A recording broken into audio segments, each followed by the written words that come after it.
What's going on, people? It's your boy Leon Maz from Leon Talks TV. Back at again. Welcome back to the channel. Today we're going to be talking something that's an interesting topic. Something that I've not really heard being spoken about as much, but it's intriguing and it's thought-provoking. So let's delve into it. It's basically, I want to talk about dating for convenience versus dating for love. So, should you date for love or for convenience? And this is from a perspective as a man. I'm not talking about someone dating you for convenience or for love, but you actually dating a woman for the convenience or for love. So, this raises the question of what you want in a woman versus what you need in a woman when it comes to a relationship.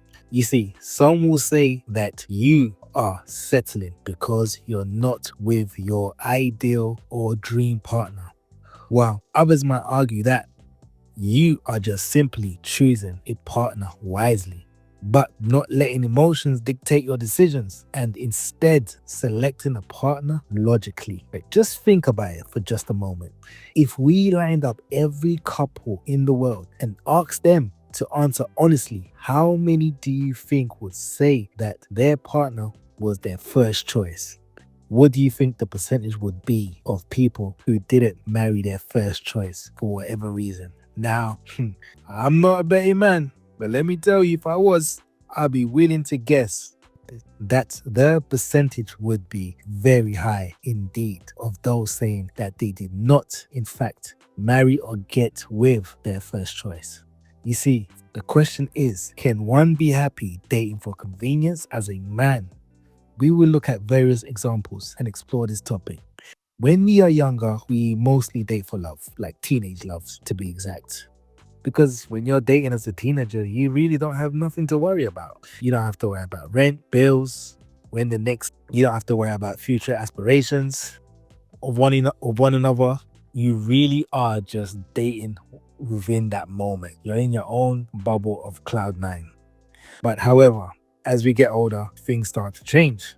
And you begin to consider what you need in a partner and how a partner is going to benefit your life. Don't get me wrong.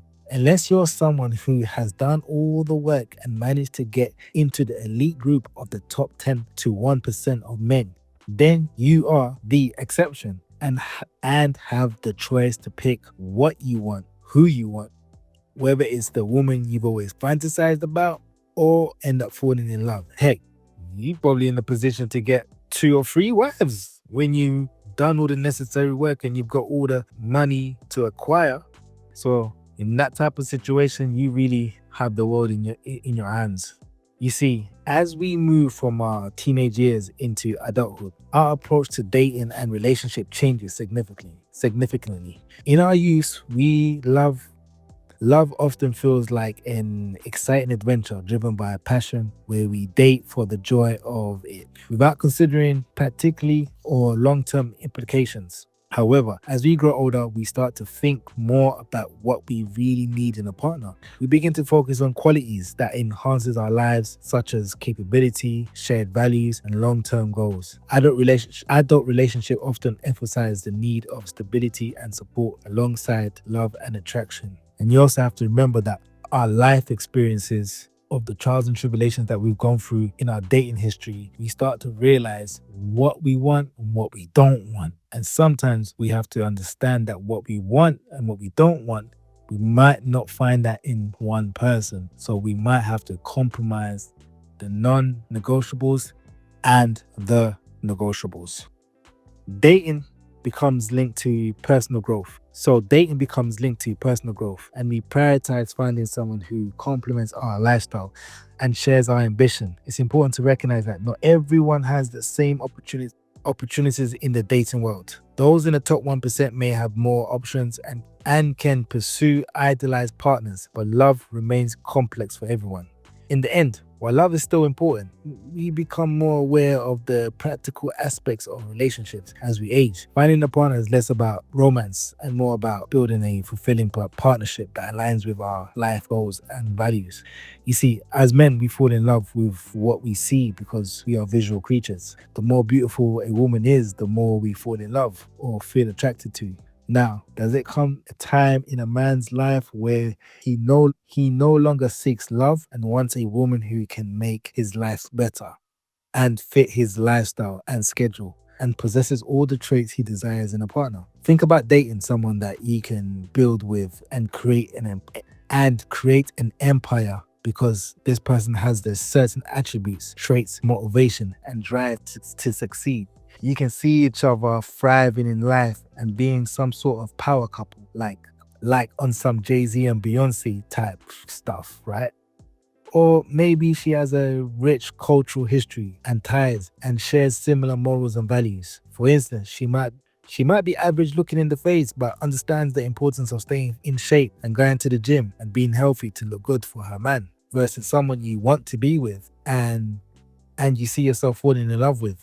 But she doesn't align with your morals. She looks beautiful in the present, but you know that in the future she will probably let herself go due to her bad lifestyle, whether she's drinking or just constantly eating junk food. And when you're faced with such woman, you can't tell her anything because she's been told she's beautiful all her life and men have given her the red carpet treatment. So she feels she doesn't have to constantly improve. And you definitely can't see yourself building an empire with her because it's all about me, me, me. She'll rather take than give. Now, these two examples are extreme, but stay with me. For example, you see a lot of these countries in the third world. Let's take a lot of these guys a lot of these African guys, African men, when a lot of these older, middle-aged white women or whatever race, but you mostly see it in white women, right? They'll go to Africa and fall in love with this physically muscled up African man. And she's clearly there for love and wants to feel wanted. But for the African man, and I'm sorry to stereotype, but this is just an example, right? But for the African man, he just looks at it as getting a green card or a passport, or he's doing it for visa papers, right?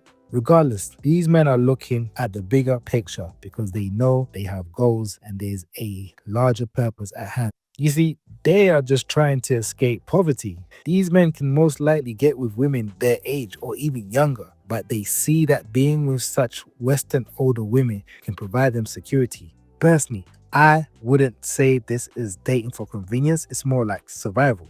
Interestingly, I've actually seen success stories from these situations. Now, whether these guys surely are not in love, maybe they've grown to have love for that person, but whatever it is in their mind or whatever, I don't know what's going on in their mind, but they've seemed to have made it work and they have been in it for the long haul. Like I said, although this example is extreme, I personally wouldn't go down that road, but to each his own. Or another unpopular opinion, and this is always a controversial opinion or can be, but we'll dive into it. But so there's men out there that get with single mothers. And a lot of these women, I've seen them on TikTok that talk about this as well. They say things like, oh, these men will try and get with women to use single mothers for a number of reasons. We'll dive into it. But this time, it's always mostly women with multiple kids, not just the one. It's usually women with multiple kids. So let's be fair. A lot of these men get with women who have multiple kids because they understand that these women often have their own houses. This allows them to move into a ready-made family lifestyle, which takes the hassle out of going out there and finding an overpriced house for a family if they had to start from scratch with a woman with no kids. I mean, this can be considered as well survival skills. A man needs a roof over his head, so what does he do? He gets with a woman that's already got kids. She's already got house set up. Maybe he contributes half. From what I hear from the internet, from a lot of these women, half of these women say that these men are not even contributing anything. I don't know. I'm not there. I'm not witness to these things. But personally, I know a lot of men throughout my years that have gone down this route. Now, I'm not saying that they never contribute anything. I don't know. But I'm guessing from the type of men they are, I would assume they would contribute to certain things in the household. You know what I mean? Like, I'll give you an example, right? I know a man, he's a hard grafter. He was doing a lot of laboring jobs. So, his money wasn't the best money. So he ended up with a woman that had 4 kids.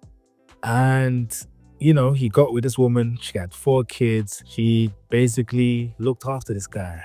He moved in with her. She already had her set up, had a nice house, big garden, whatnot. He's just come in, he's moved in. Now, you know, I'm assuming that the woman had a lot of help from the government, a lot of government pay money. And this allows him to live comfortably on his low income wages. And I don't think he had aspirations to do anything higher than what he was doing or try to make more money than what he was doing. So he basically had life on easy mode, if you really ask me. And then he ended up giving her a 5th kid. So he got a kid out of it as well. And he got to live a really comfortable lifestyle. Now, 20, 30 years deep down, 20 years down the road, they still together. They made a family together. The kids look at him. The kids look at him as a father figure. They look at him as the dad of the house, the man of the house. The woman treats him like the man of the house. So it's all good on his part at the end of the day. Now, considering he's been with this woman for a very long time, he probably started off as convenience, but he probably ended up falling in love with the girl. Is it something that I'll do? Probably not. So, because at the end of the day, so when you look at it, this allows them to move into a ready-made family lifestyle, which takes the hassle out of going out there and finding an overpriced house for a family if you had to start from scratch. I mean, these type of scenarios are something I've seen pretty much all my life. Now let's take dating, long distance dating. It's not ideal for a lot of people, but what if I said it can be convenient for someone? This is how it is for a man. I mean, from a man's perspective, right? He can plan when he's going to meet his partner, allowing him to focus on his hustle and other things. It means fewer frequent meetings, which can help him concentrate on what he needs to do and work on his goals and future plans. While many people may not like long distance, it can benefit others because it's more structured. It's more of a structured date and lifestyle. Let's not forget that people get married because they had a baby out of wedlock. And depending on the culture and what part of the world you're in, you may have to get married to that person. I think they call this a shotgun wedding, right? Believe it or not, a lot of people make it work, especially if they were just casually dating.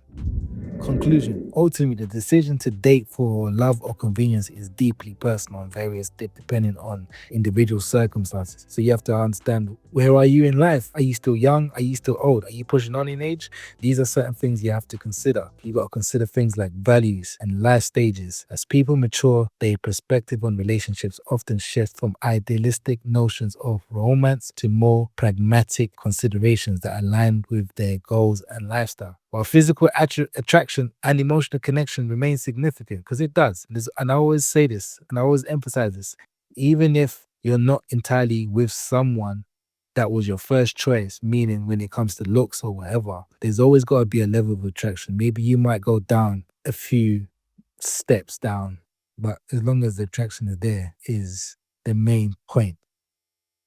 So many individuals find themselves prioritizing stability, capability, and shared ambitions in a partner. See, the examples discussed illustrates that practical choices in dating can sometimes be viewed through the lens of survival or personal growth rather than a mere convenience, whether it's forming partnerships that provide financial security, embracing ready-made families dynamics, or navigating long-distance relationships for focus and structure. These decisions reflect a broader understanding of what it means to build a fulfilling life with another person. In the end, the key lies in balancing desire with practicality, recognizing that while love is an essential foundation for a relationship, the complexity of adult life often requires a more nuanced approach to choosing a partner. Each individual must weigh their own needs, aspirations, and values to determine what truly leads to happiness and fulfillment in their relationship. With that being said, I'll leave it on that note. Please share your thoughts. What did you think about the video? What did you think about the topic? What's your own experience? If you like the video, please like, share, and subscribe. Cheers and salute.